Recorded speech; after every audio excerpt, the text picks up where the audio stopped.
Hello and welcome. You're watching NewsX with me, Devika Devan. Amid the ongoing protests in Iran, fresh developments are coming in, pointing to growing unrest in the country, even as pro-Ayatollah demonstrations are now being showcased by the regime as evidence of public support. We're now seeing large pro-regime rallies taking place across multiple regions, including the capital of Iran, which is Tehran. Thousands of people have taken to the streets, with videos of these demonstrations now being widely circulated on social media and amplified by state-linked platforms. However, even as these visuals dominate the information space, Iran's Islamic authorities have announced imminent executions of participants in recent anti-regime protests, following what officials are describing as expedited court proceedings.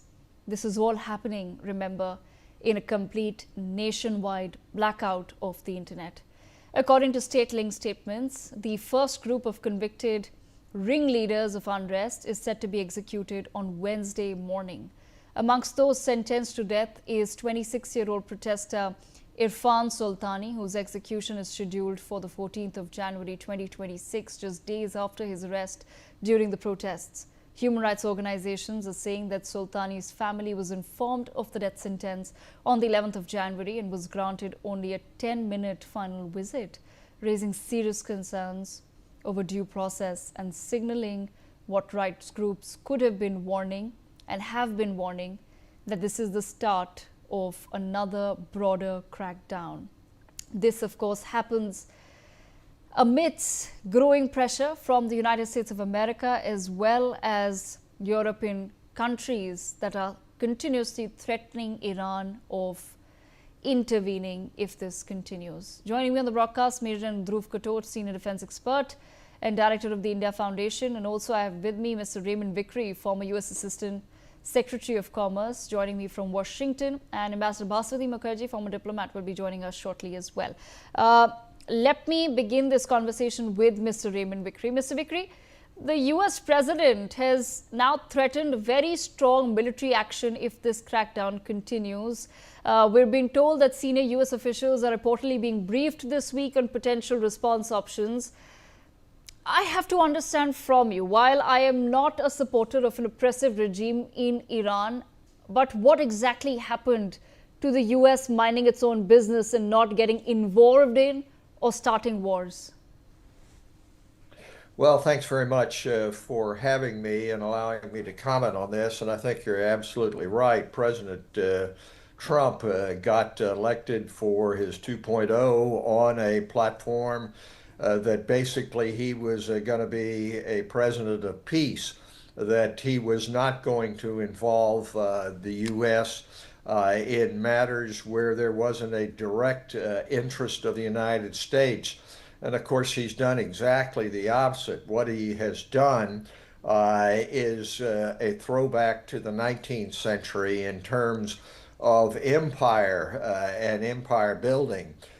First of all, having an empire for the United States in the Western Hemisphere, but then being able to dictate and to ally, particularly with Israel, as a hegemon, if you will, in Western Asia.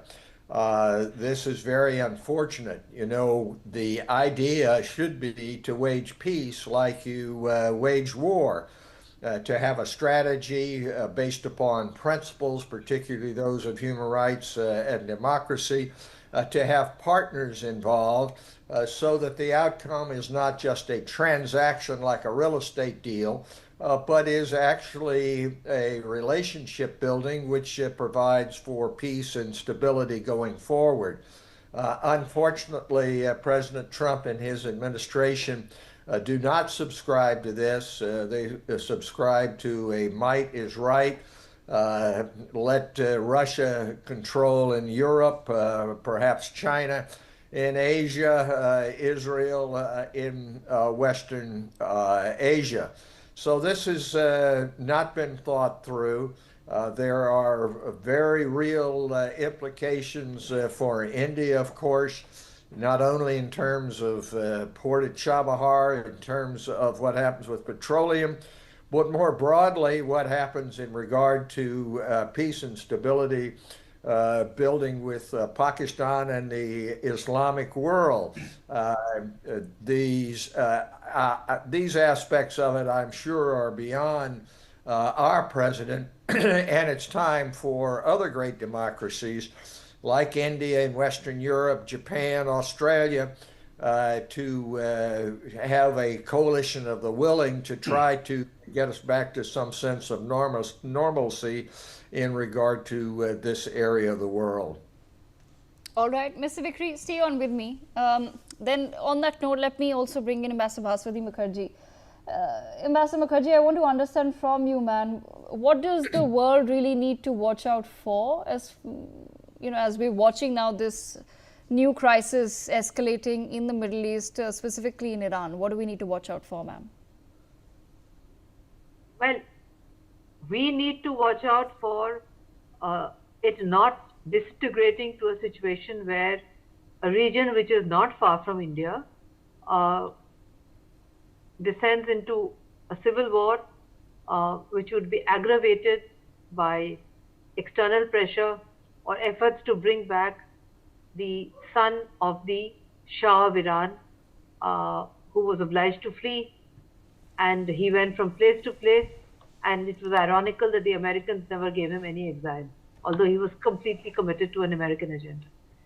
A place like Iran, with a long history, culture and civilization, will react very badly to external intervention or efforts to interfere in its internal affairs. This should be left to the Iranian people to decide. There are a lot of narratives going around, but one narrative is clear, that many sections of the Iranian people have been badly hit by so many years of sanctions, high prices of food, poor security, and the imposition of an extremely orthodox form of dress on women, including making the hijab compulsory, etc., which actually runs counter to the old civilization of Iran. And even the Islamic Revolution at its height never barred women from education, becoming doctors, lawyers, etc., even in their worst days, very different from Talibanized Afghanistan.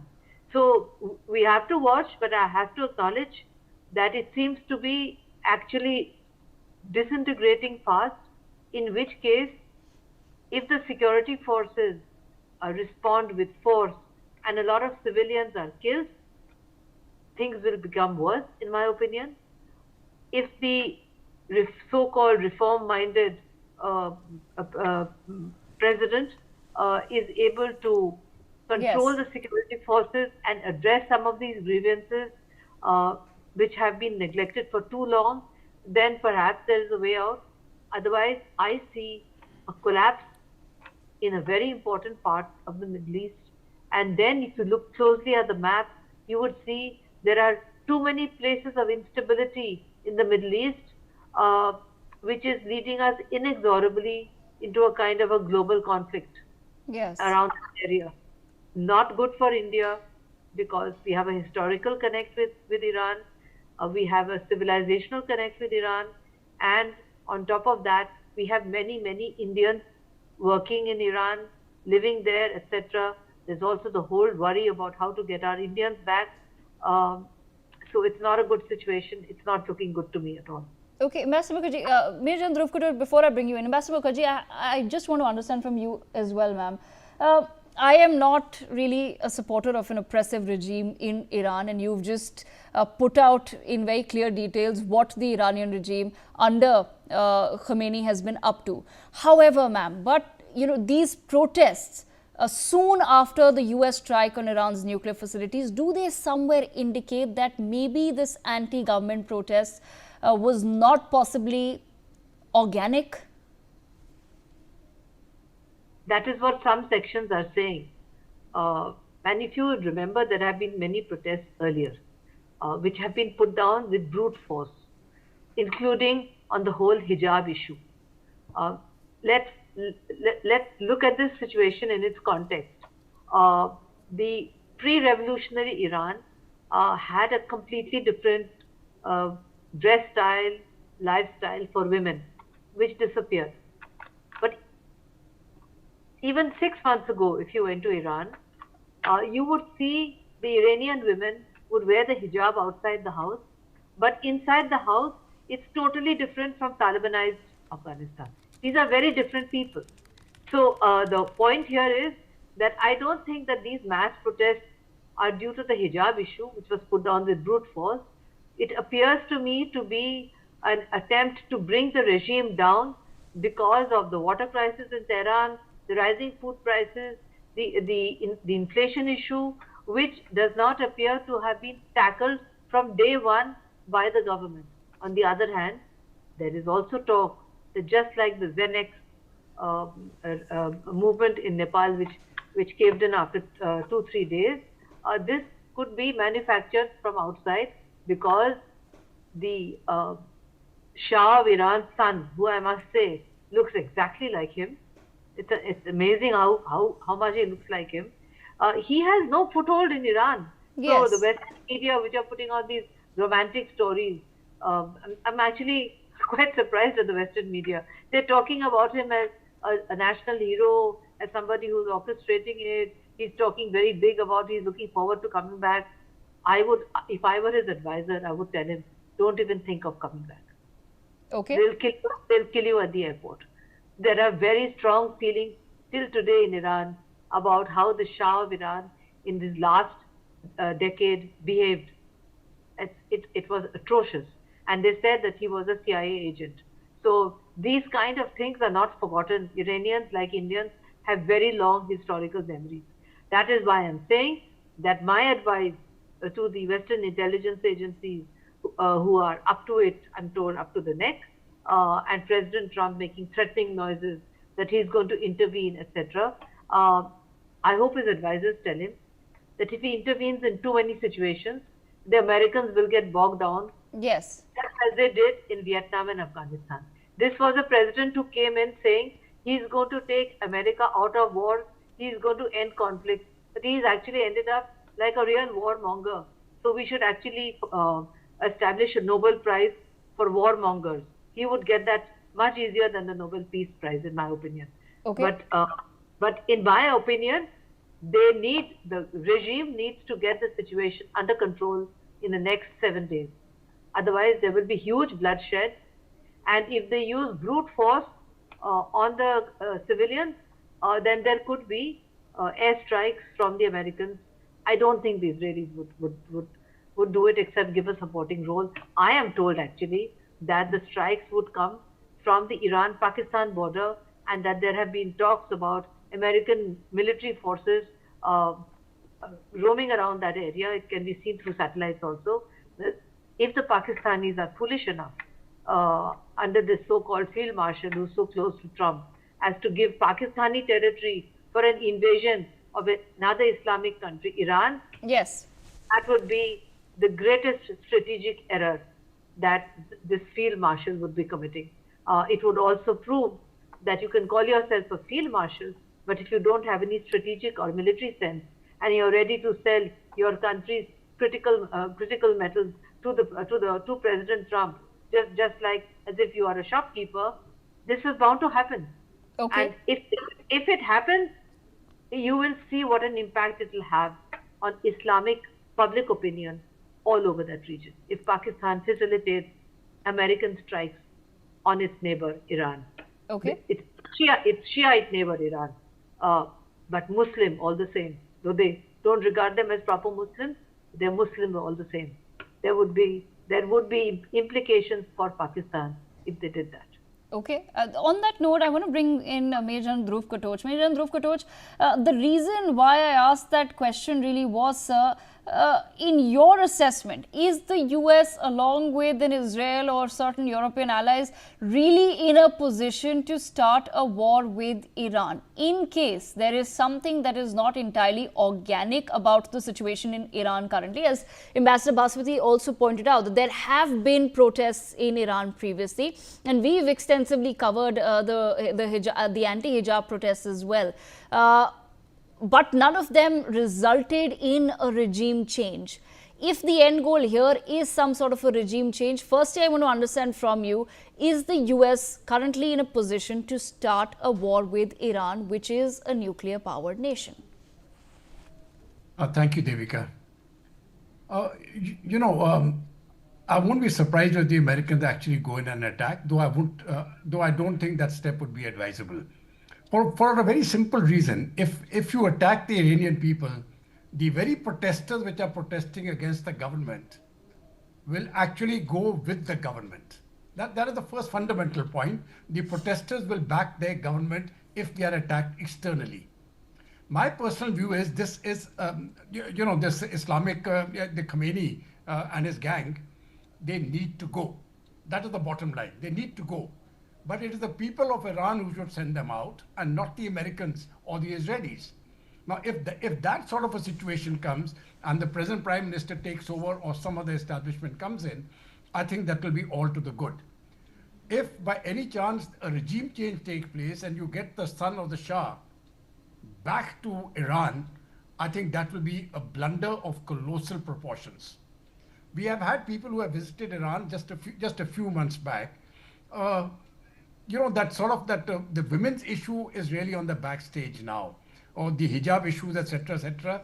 You don't find that the women were coming out in the streets without the hijab, quite a few of them. So that really has not been the major problem.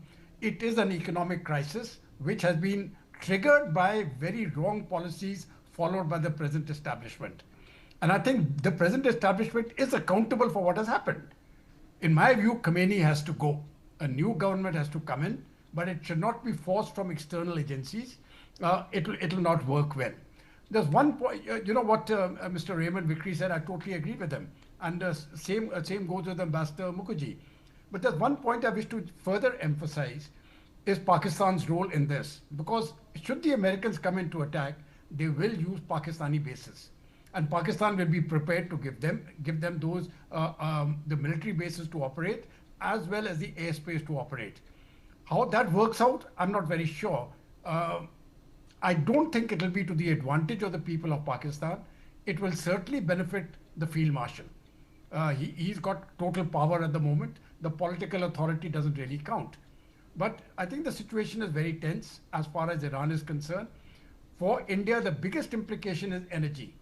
If this region erupts and the oil flows get impacted either through attacks on both the Iranian and the Saudi oil fields or to the blockage of the Red Sea, I think India is going to be hit very badly. We need to ensure that there's a reasonable amount of peace there so that the energy flows go. The violence, I presume, is going to continue for some time till the people themselves resolve the issue. But any external influence, it is my personal opinion, any external influence will not be to the good of either those powers carrying out such activities or of the people of Iran. It will make the situation worse, far worse than what it is currently. Devika. All right. So it seems as though there is no clear end goal or end game in sight here. And, one is really wondering who's advising President Donald Trump to take some of these measures. But I want to bring back Mr. Raymond Vikri into the conversation. Mr. Vikri, I really want to understand from you, what is the sentiment on the ground in the United States of America as news continues to come in on a daily basis that one day America under Trump has picked up the Venezuelan leader and done some sort of a partial regime change there, then America threatening to intervene in Iran. What is the ground sentiment on all of these fronts? Well, I think the ground sentiment, obviously, in the United States is very split. President Trump said some time ago that he could murder somebody on Fifth Avenue in New York City, and his MAGA base would be completely supportive of him still. And if you look at the MAGA base, which is probably, a third of the electorate or so, anything that President Trump says or does is the right one. It's almost a religious cult kind of approach to it. There is a growing number of independents or people who were not MAGA who were voting for him on the basis of what he said, and that is a domestic economic situation and externally to not be involved in wars around the world. Those people are increasingly disconcerted by what goes on in Venezuela, threats against Greenland, the whole business in Ukraine of not really bringing about any kind of peace there. And of course, this is just the latest contradiction in that regard. And so President Trump is bound and determined to push ahead with what he views as his own personal greatness, and he is, but has to be increasingly worried about the democratic institutions which have kept this country free for some 250 years, and namely, those immediately are the midterm elections. And while he pushes ahead internationally, and this is really, I believe, hurting him politically, he is at the same time trying to rig the elections which are to take place this year, attacking other institutions of opposition to his policies, whether they be in universities or the Fed. And so he is trying to play both ends of this. I predict that our institutions will ultimately hold. The question is whether or not those who are interested in waging peace as much as war is waged will be able to get us through this very, very rough patch. And one would hope that India would be foremost in being able to do that, but I'm not sure that India sees its interest in that regard.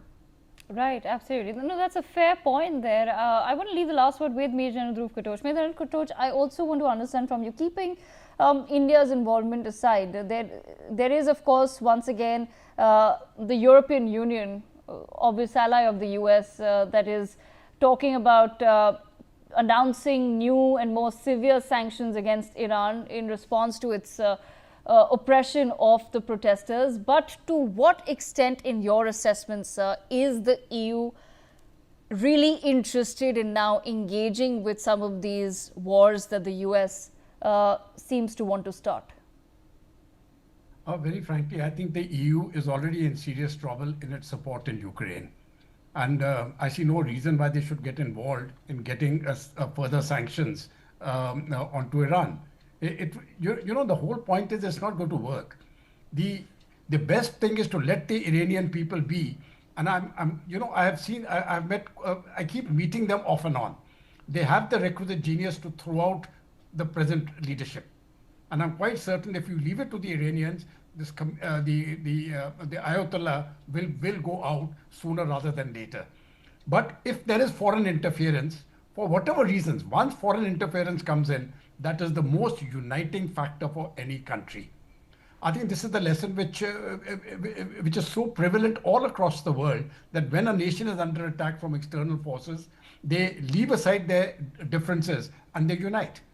Now, there is a good opportunity actually to have a leadership change, which I personally feel is required. We need a leadership change, but that leadership change has to be organic. It has to be within Iran.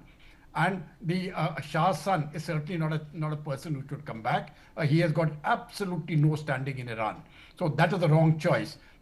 In any case, the people of Iran won't accept him. Internally, I'm sure they can execute this change.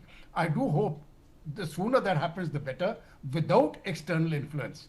And if some pressure can be brought upon without imposing sanctions, I think that would be the better way. Perhaps other countries in the region also now need to get involved and try to tell the Iranians that they need to back off. this very act of executing people who are taking part in the struggles and executing them summarily, I think that is the biggest criminal act which this government will be doing.